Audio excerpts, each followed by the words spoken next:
and in the evening she had helped them put on the finishing touches for the ball. She had 1 minute to think of herself. Soon the coach was ready at the door.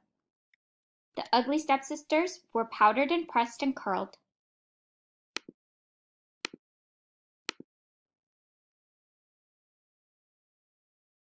But there stood Cinderella in her work rags. "Why, Cinderella," said the stepsisters, "you're not dressed for the ball." "No," said Cinderella, "I guess I can't go."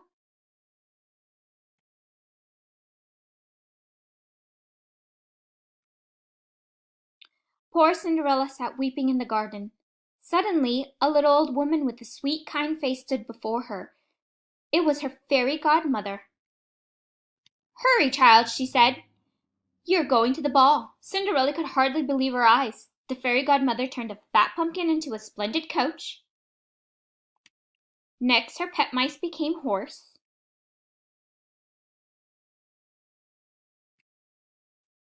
And her dog a fine footman. The barn horse was turned into a coachman.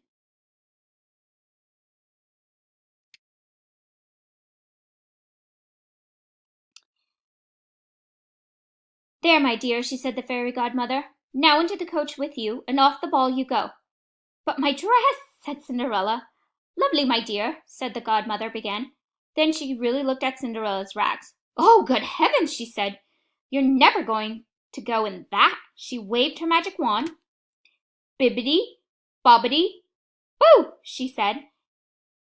And there stood Cinderella in the loveliest ball dress that ever was. And on her feet were tiny two slip-glass slippers. "Oh," cried Cinderella, "how can I ever thank you?" "Just have a wonderful time at the ball, my dear," said the fairy godmother.